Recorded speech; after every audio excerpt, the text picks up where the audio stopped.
Good morning and welcome. This is the CS-Sensei weekly Saturday morning webinars. And with me so far, there's myself. I'm Scotty, Chief Mentor, Lead Mentor, whatever you want to call it, the oldest mentor.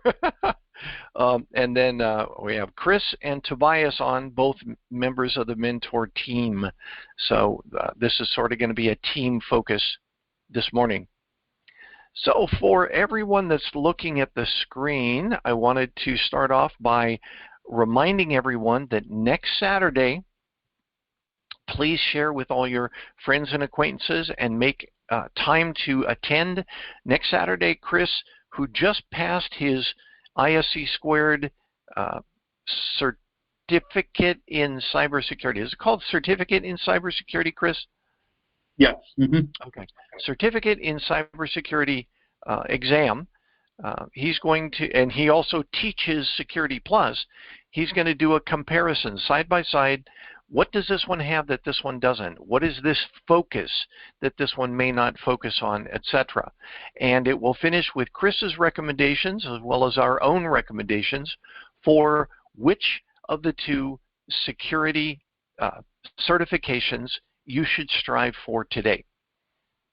And so please talk it up. Please remind your family, friends, and neighbors, that this would be a good one for them to look at.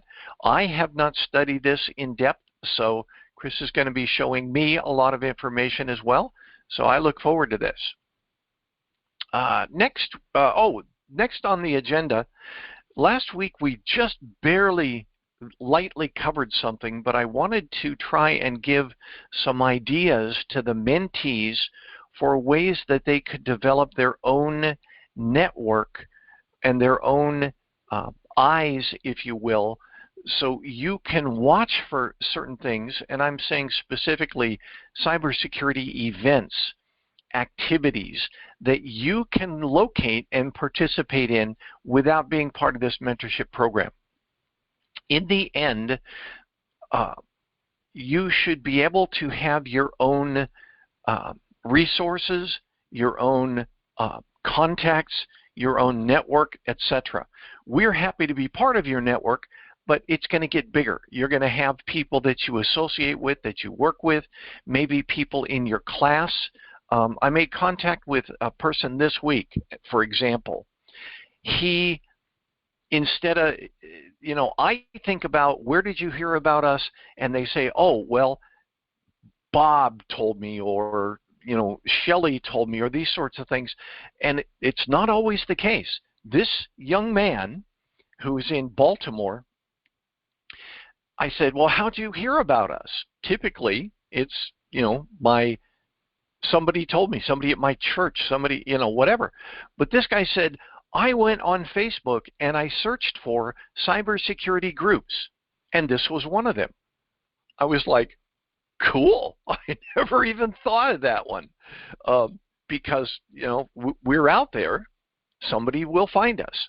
So that was pretty cool. But the neat thing about it is, as soon as I went through the interview with him, he literally didn't answer the questions on the Facebook to join the Facebook group. So I contacted him directly, and he responded very quickly, and we had a nice little conversation in Messenger, and he said that he was, going to school. He was already taking 3 security classes, and he wanted to find a local mentorship group. I was like, superb, that's excellent. And once he found, I found that he was legit.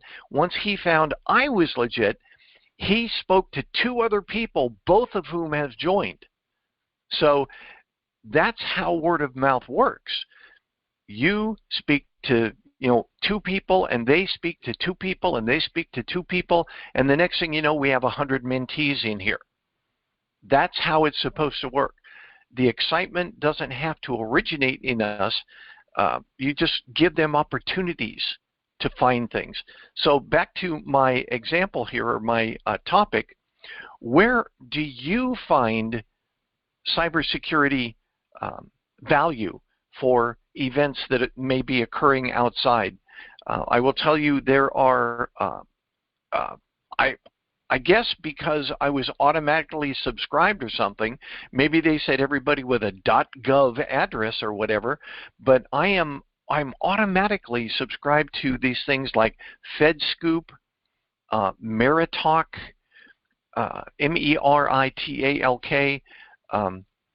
those sorts of things. They just naturally appear in my mailbox, and I find topics in them very frequently. Those are for topics more so than events, but they also do announce events that are coming, typically in the Washington, D.C. area. Do you guys have any resources that you guys use? Chris? One of the things I could probably suggest to our mentees is do a search in meetup.com and see if any events are there.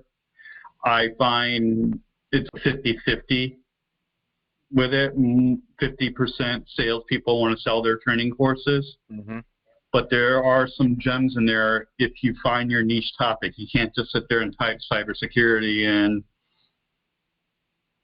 see, oh, here's a group that you can find. Right. I remember one of my initial meetup groups I was involved with was a DevOps or development operations group, and I actually participated in it for about half a year. And I had that interest before of development and how development and operations work with each other. It was just more on the development side, but every now and then an operations speaker will come in and would give me some more information, and it was great to meet other people who are in that program. Purely, I was there just to learn about it and didn't have an agenda to go get a job. And that would be my other advisement to the mentees is don't go in the mindset of trying to find a job. Go in the mindset of a twofold mindset. First off, to learn the topic that the speaker is talking about or get notes down, and second, to meet people and get to know who these people are. Or in the industry. Very good. Tobias, what do you think? Any places where you look to find out if there are activities, even better free activities that people can join into or participate? Yeah, Scotty, Chris hit it on the head with the meetup.com. There's a lot in there, a lot of the local, so one of the ones that I've done in my local area is a local hacker maker space, and they are usually nonprofit type organizations with free memberships. They'll do, the one here does a broad range of of just classes, even mini cons where they have mini conferences where they do a series of talks that they solicit from members of the local community, and they just, it's very open, inviting, friendly space. You can take your kids to it, and they just have a variety of projects. This one, I mean, they do everything from routing, networking type labs and equipment to 3D printers. They even just have a little game area where if people want to come relax and hang out in an atmosphere of like-minded people, you can do that too. So that's a good resource. You definitely get to meet other people at various stages of their careers or learning paths, and just kind of network there as well in person.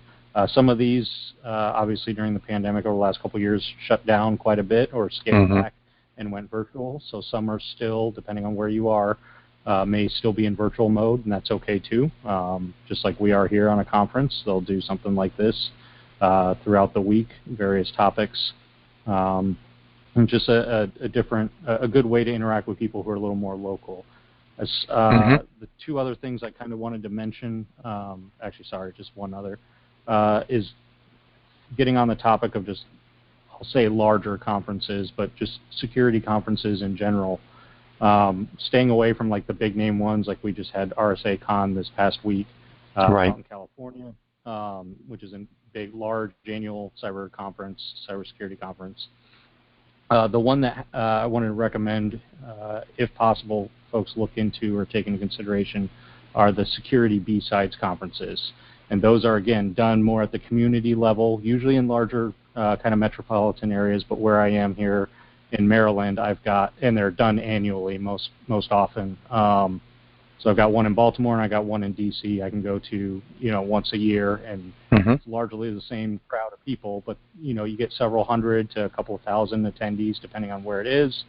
They do different tracks of talks. There's all different kinds of companies there that will have their booths and things set up depending on the venue and everything. There's even help on resumes or just recruiting type things, so you can sit down and talk with different people. And so those have been a good, not just resource, but another way to get out a couple times a year for me in a smaller group, more local and regional. And they're usually tickets do cost something, but for even U.S. East Coast prices here, I think it's in the range of like $30 to $40 usually for. And these are 1 or 2 day conferences, usually on weekends or like a Friday, Saturday thing. They're not all week where you're having to take off a ton of time from work or worry about some of those other scheduling or flights or things like that. It is global too, so for anyone on here who is outside the U.S., I think the main website says they've had over the years over 800 total conferences or events, over 200 cities in 60 countries. So they do have a global presence with this kind of community of conferences. So those are the two things I would really So where do you find that, Tobias? Where would a mentee look? Yep. So Security B-Sides. You can just look up securitybsides.com. There you go. Chris just posted it on the chat there. Excellent. There's usually the local ones will have their own page for their event as well. So like B-Sides Baltimore, B-Sides, they call it B-Sides Charm because it's Charm City. And then B-Sides DC will have their own page where they'll get into the specifics of the how to register for tickets, the events, the speakers, and the different tracks they'll have on talks and sponsors and that you can expect to see there. Very good. I have also found that I plugged into this. Now, there was a cost for me to do it, but I'm sure there are lower cost opportunities. I joined my local Arizona Tech Council, and there could be, local tech events, even mixers. You go to the mixer, the one I went to up in Tucson, they said non-members it's $20. I said, okay, it's only a couple lattes. It's worth my time. And it was only 2 hours long, but I made lots of contacts. And from there, because I joined the Arizona Tech Council, I am now getting these things pushed to my mailbox, but I could also locate them just by going to aztechcouncil.org and finding that. So you can find these things online if you start looking at your local. Another one is like affinity groups. The latest one that I'm trying to crack into, but they're not allowing me, is called WICYS, Women in Cybersecurity. WICYS, Women in Cybersecurity, and they pronounce it WICYS. Get it? WICYS. It's pretty good, but I joined their Facebook group, and they said, you can't post here. Oh, man, because you're not a member of WICYS. I said, great, okay. Well, they still announce a lot of good events, so you can find them, on Facebook. You can, like Chris and Tobias were saying, there's the B-Sides. There's the, what was the one you were saying, Chris? Oh, meetup.com. And the more local you get, the smaller it'll be instead of going, and I've noticed the same thing like on LinkedIn. LinkedIn does it as well. There are groups out there that are just massive, 27,000 members. Okay, you'll get lost real fast in those, and also the noise to signal ratio may be really bad in those monstrous big groups. So you got to be careful, but there could be very small, intimate groups for your particular genre of cybersecurity or your particular area, and you could start making contacts. That's another thing. Never undervalue your network. Find people out there that you're listening to. If they post and you like what they're posting, also you like the way they think. Okay, that's something else you should watch for, because some people, like Chris was saying, they're just trying to sell you something. You got to be careful of those, because all you'll get is sales pitches. But friend them. You can unfriend them later if you like, but that means whenever they post, you'll see stuff yourself. That works for Facebook, works for LinkedIn, any of the other, mediums that you have out there. Go out there and let them know. Oh, I saw somebody shared their resume. I think it was with me. It may have been with us, and they put down, I'm a cybersecurity mentee. Somebody followed my instructions and, my suggestion and said, I'm a cybersecurity mentee. I said, that is excellent.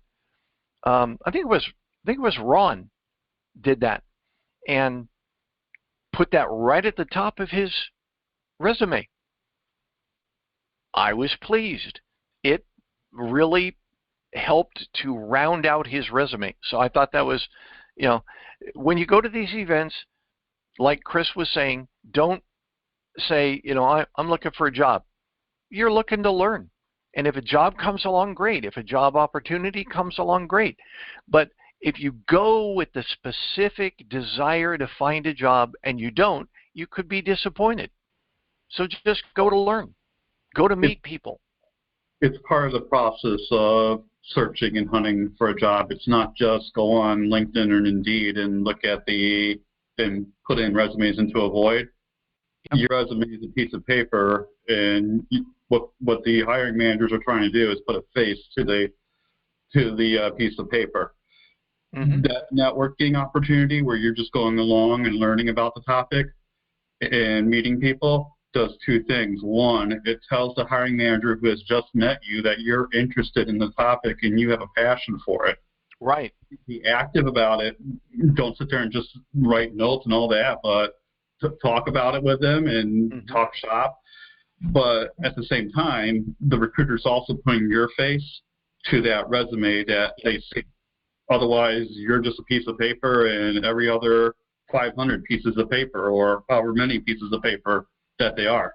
That once they see the name Scotty Ward or Douglas Quintanilla or Ron Kumba, you're pretty much going to say, hey, wait a minute, I met this guy before, or I met this person before. Yep. I know who that person is. Let's put them in the interview pile. Yeah. You see where I'm going with this here? Yeah. Mm-hmm. I fully agree. You change yourself from being just one of the applicants to they know you by name. They recognize you.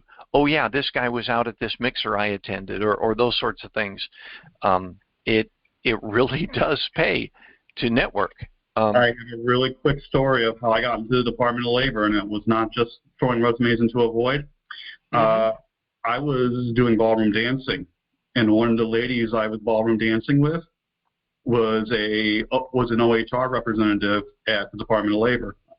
If you ask me who her name was, I completely forgot. She's long retired, and I don't know where she is right now. So I was dancing with her one day, and I recently left the teaching profession, and I was on my last I was trying to budget up, and I flat out told her that, hey, these are my last days dancing because I can't afford it anymore. She goes, what do you do? And I go, I'm a math teacher analyst. And she goes, send me your resume. Well, I do remember applying for a Department of Labor job over in an analyst position. She put, from what I've heard, she put me in the interview pile, and I thought I did horrible in the interview. Mm-hmm. But ETA said, nope, let's get him. He's perfect for this position. Right. And you don't know who you're talking to when you tell your story. That's the key part here is you want to get your face into the hiring managers, and you want to be talking passionately about cybersecurity like we're doing here right now. Yeah. You can change your expertise. You can change your focus, as much or frequently as you like, but you can't change you. When you go to these events, you are basically acquainting everyone around you with you yourself. And so if they see that you are just somebody who's, looking for a job, they will put down in their minds, this person's looking for a job, and that's it. But if you are interesting, you're excited, you speak about it, imagine sitting at an event or activity and somebody says, oh, well, we're talking about critical infrastructures. You said, my mentor has been talking about critical infrastructures a lot in my mentorship program. You have a mentor? You are in a mentorship program already? So that attaches value to you that everybody else doesn't have. So that's why you talk to people. That's why you network. And I was going to mention this. It doesn't cost much, but go out and get yourself, let's see, I don't know where I got this. I think it was, Vistaprint. Vistaprint was where I got these done. But I just got a stack of cards. These are what I'm going to be taking to the CyberSecurity Summit in Tempe. These are just, free cybersecurity mentorship cards, but you could do the same thing with you. And, we've demonstrated those electronic business cards. Those, I'm warming up to them. I'm really enjoying those. And when I went to the last tech mixer, I had my little purple link card, and I'm walking around and I'd pull out this card and people would be like, really? Yeah, just here, scan this. Or you have a camera on your phone, scan this side. And they were like eating it up. Wow. Hey, I need one of these. Hey, so then literally I became a resource for them. And oh, by the way, we had just done something in CyberSecurity Sensei where we had discussed this. So what did I do the next day? I forwarded our CS-Sensei session recording to them because I had gotten their card and said, hey, remember me? We talked yesterday. You seemed interested in this. Here's my mentorship group where we talk about this. Wow, you become a resource to them. So remember that it's important for you to communicate value to the people around you. If you just sit back and learn to be a techie, you will miss out. You will miss out on opportunities. Chris, you shared it there. You were in a dancing class, and it ended up with your job. So you've got to be out there.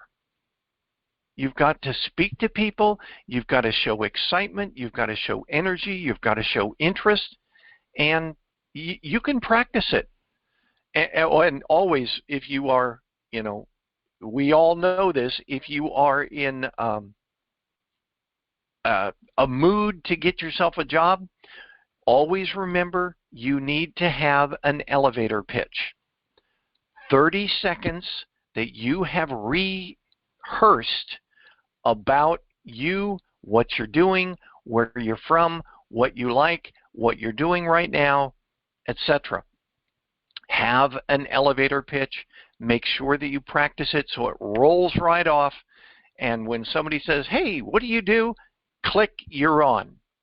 And be prepared to do that.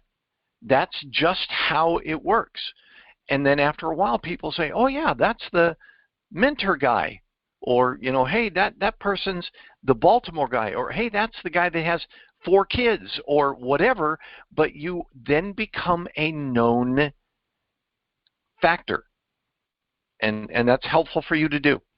Always. Very quick, Scotty. I know you want to go to the critical infrastructure. The next topic. Elevator pitches are actually great practice.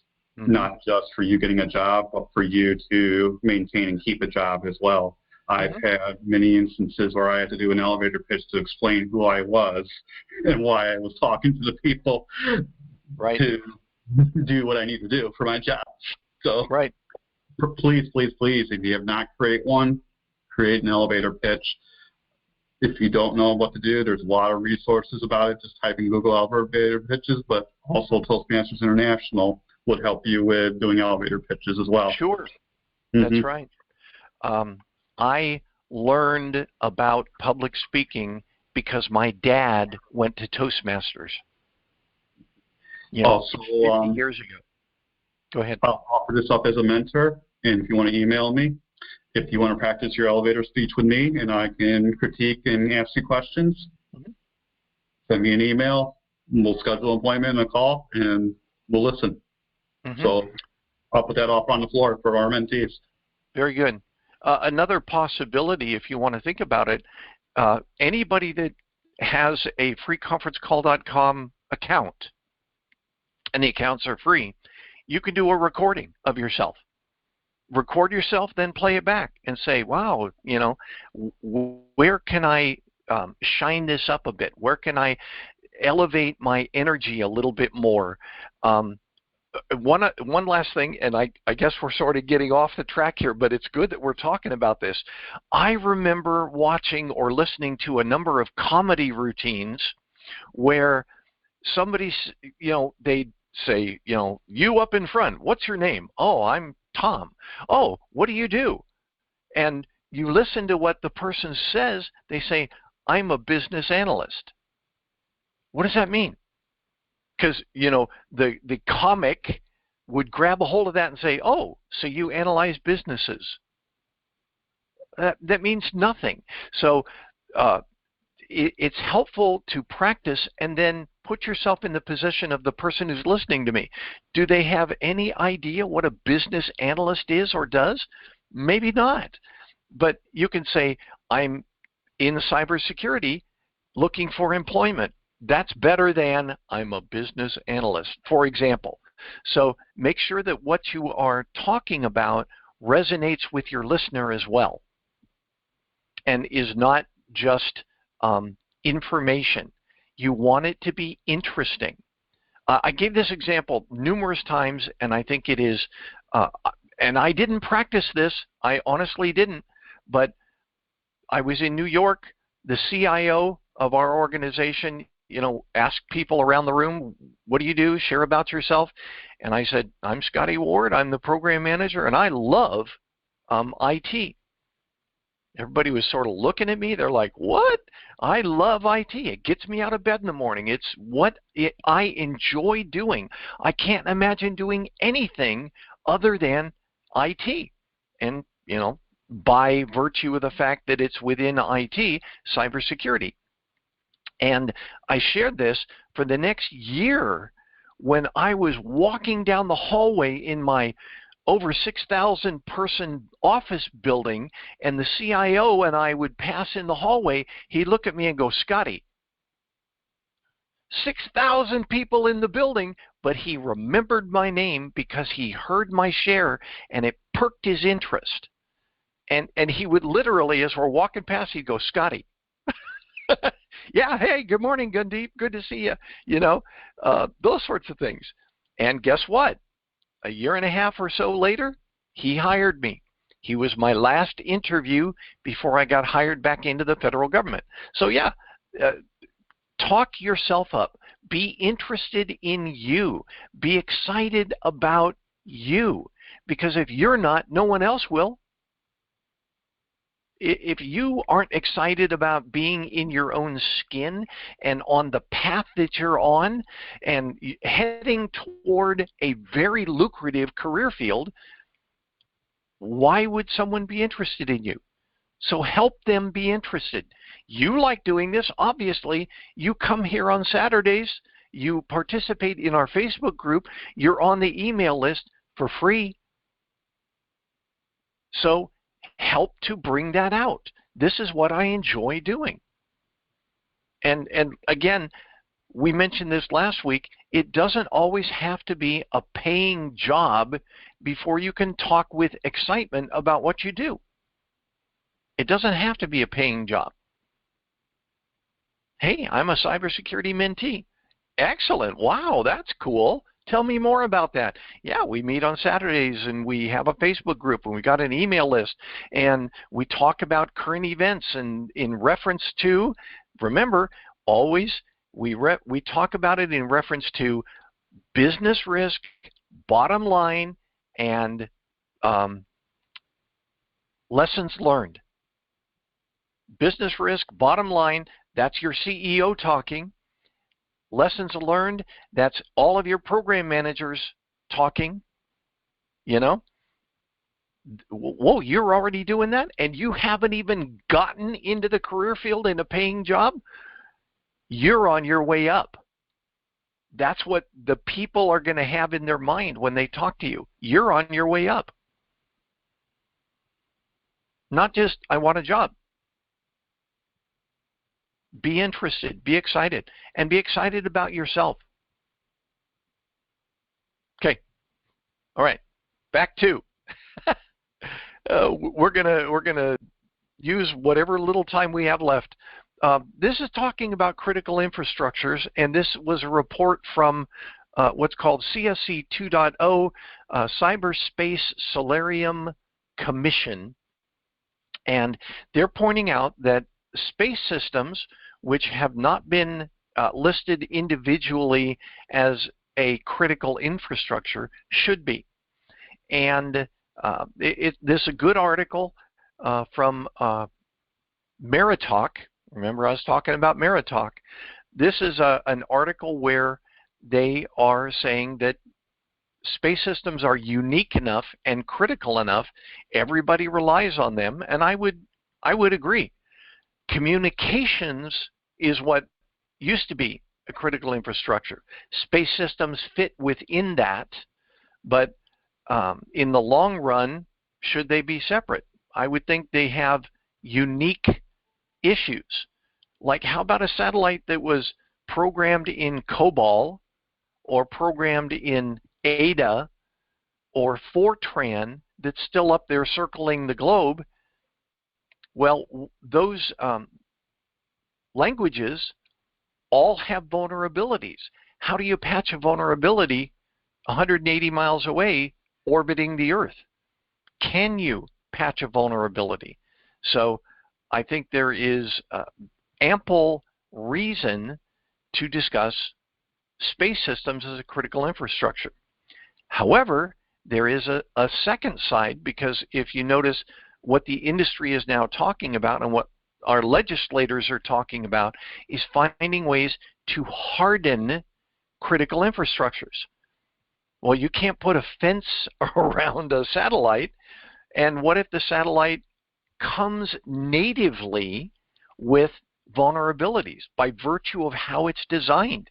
You can't redesign something that is already been deployed. So you could be talking a lot of expense, but they gave a reason for this. Let's see if I can find it.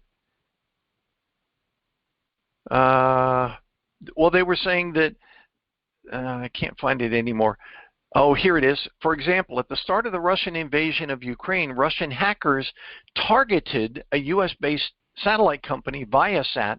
They were intending to disrupt communications within the Ukraine, but oh, by the way, the satellites are international, so they got an American satellite company trying to get into Ukraine, disrupt Ukraine's communications, and they also said CISA found a Russian hacker group, Fancy Bear, inside of U.S. satellite networks, and they had apparently been there for months.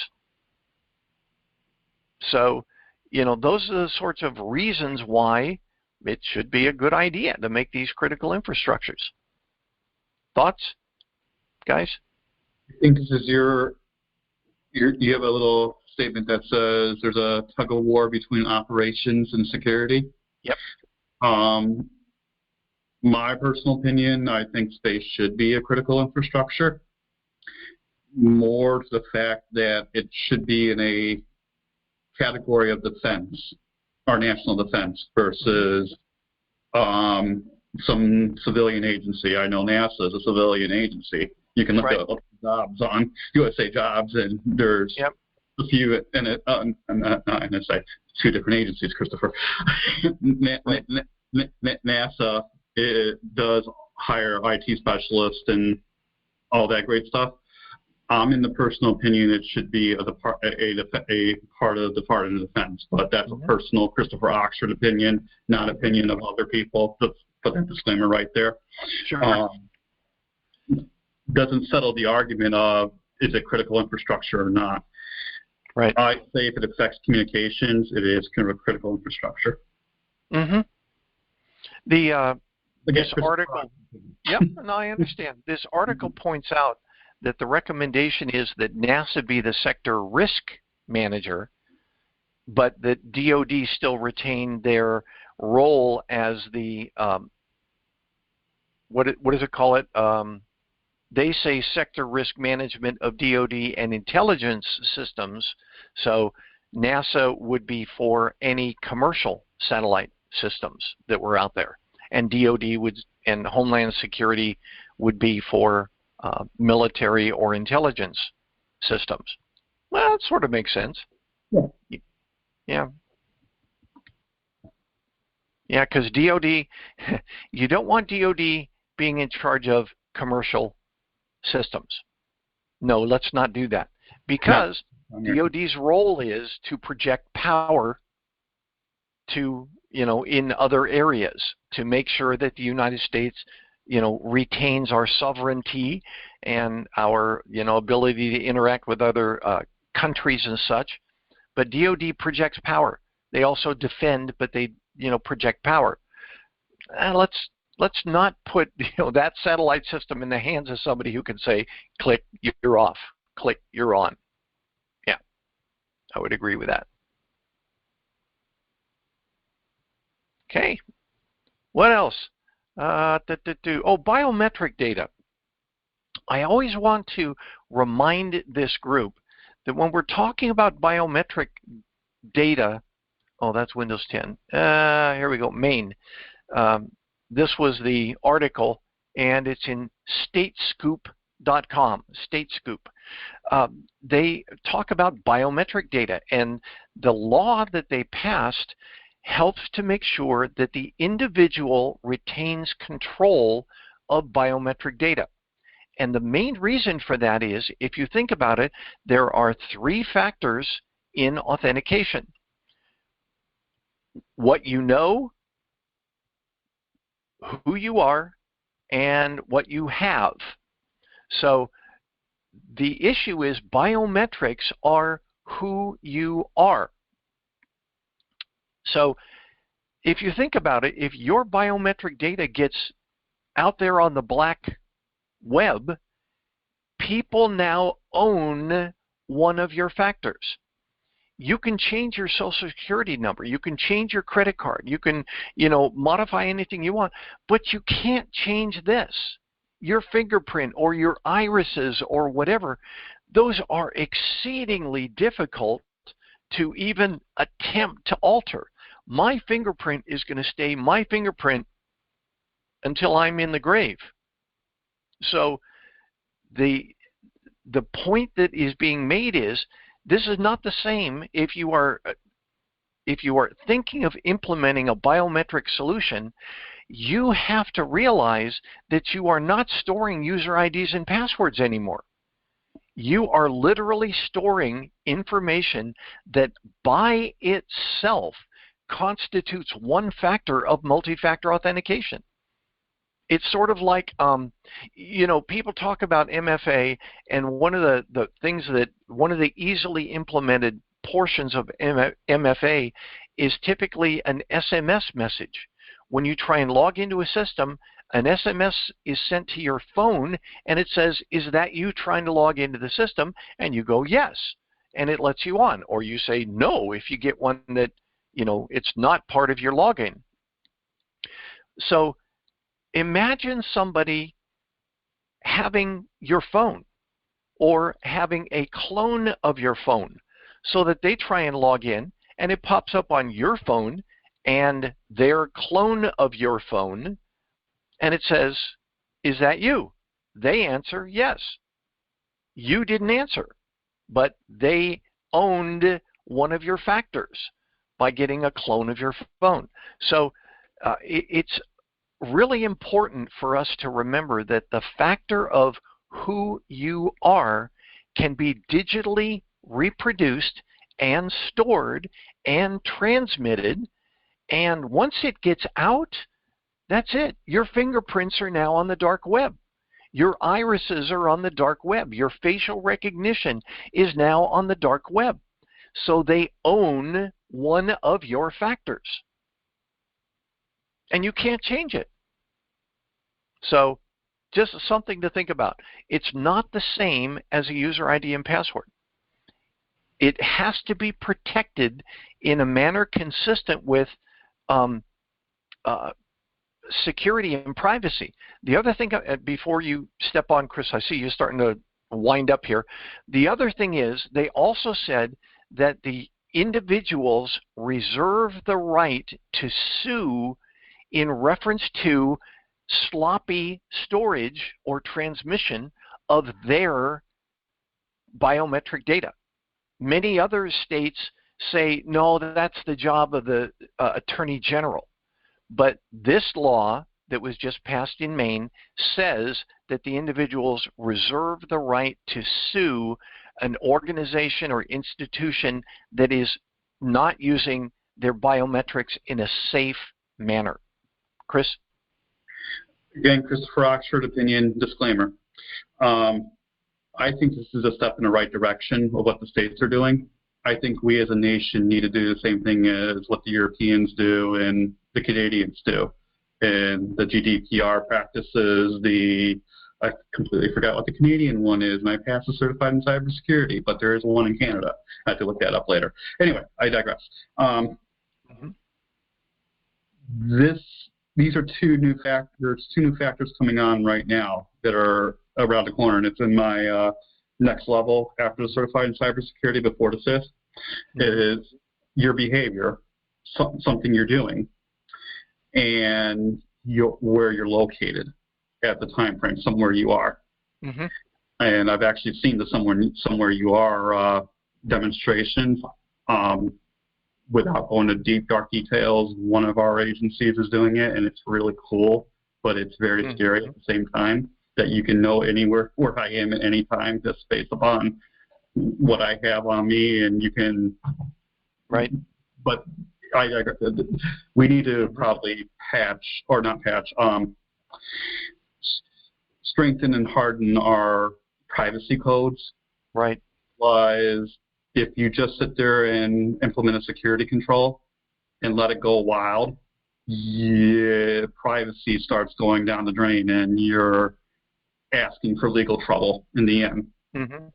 So, Chris Brock's opinion, off the step, step in the right direction, in my opinion. Yeah. And also, as an organization, of course, you're trying to figure out how to be more secure and be convenient. So you come up with the idea of biometrics maybe for your login. They need to know that no biometric by itself has been shown to be good enough to be a primary means of authentication. You can use it to support other authentications, but don't make it the method, for example. Sneak preview to next Sunday's presentation from me. CompTIA exams, when you enter the exam room, they will not take anything else other than your ID. On the ISC squared for Pearson, they read your palm. Oh, so, interesting. Yeah, they scan your palm with your IDs to get you in to the testing center. Wow. Just like in the movies. Okay, next one. This is a question that I am frequently asked, and so I would like us to discuss the benefits and the drawbacks of upgrading to Windows 11. Oh, this says Windows 10. It's actually Windows 11. people who have Windows 10 are now being faced with the almost mandatory, but it's not yet mandatory, discussion of updating to Windows 11. Here it is. This week, Microsoft announced that there are going to be no more feature updates in Windows 10. They are going whole hog on Windows 11. And they did say, like they point out, mid-October 2025 is when Windows 10 goes end of life, end of support. So you can still retain a level of safety in Windows 10 until third quarter 2025. But the question that the people around you are going to be asking is, should I upgrade to Windows 11? I think you guys all know that you can't buy a computer with Windows 10 anymore. The manufacturers, Samsung or HP or whatever, they are required by Microsoft to send your computer to you, or you buy it from Best Buy or whatever, with Windows 11 on it. That is a mandate from Microsoft. I do believe there is the possibility of downgrading it once you buy it, but the question is Windows 10 that much more interesting or compelling or comfortable to use to where Windows 11 is not a good idea? So what do you guys think? What would be your suggestion if somebody comes up and asks you, should I upgrade? What is on your system? Why do you need it? Best story I can give you is if you ever work for a big corporation or a big government organization and you announce that you are moving all machines to Windows 11, you're going to get a 50-50 response. You're going to say, yay, great, most secured operating system in the world. And then the other response you're going to get is, no, I have a critical application that still needs Windows 10. We're not sure if it works in Windows 11. Can we delay this? Can we delay this? Can we delay this? Oh, can we delay this? And that would be the two questions I would have to any owner or any machine owner. Mm-hmm. What is on your computer, and why would a Windows 11 update be a benefit or a detriment to you? And go from there on what would be the best advisement to upgrade or not. My personal story, both my wife's machines are on Windows 11 now. I have one machine that's still on Windows 10 more out of laziness, and I'm probably going to patch it later this weekend. Upgrade it.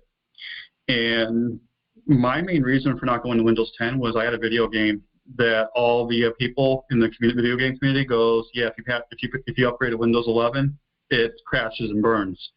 Well, it took me a minute to realize, to do some more research, and the provider of that game said, here's what you do when you go to Windows 11. And sure enough, when I did what I did with Windows 11, it works like a whistle. In fact, it fixed one of my main issues of the game. I guess in a patch somewhere or whatever in my process, but there's pros and cons to upgrading, and you just have to, from a practitioner standpoint, have to ask your users and your customers what's the need for Windows 11 and why you think Windows 11 is bad, and just go through the life cycle of upgrading and patching. That's my advisement. From a public standpoint, there are, you've seen this if you're logging into anything that contains Windows 10 still. This system that I'm using has Windows 10. My office system uses Windows 11. My one that I'm using to control my TV and my security cameras still has Windows 10, but that one was one of those cheap Chinese mini computer boxes, and that one actually says this one won't upgrade to Windows 11 because it doesn't have those security features on the motherboard that are required to upgrade to 11. But you will see, if you're a Windows 10 customer, you will see Microsoft's like, you can upgrade. This system will allow you to upgrade. Just click here if you want to proceed. So Microsoft is pointing out the easy upgrade path and recommending it, obviously, because that's the OS that they want everybody to have.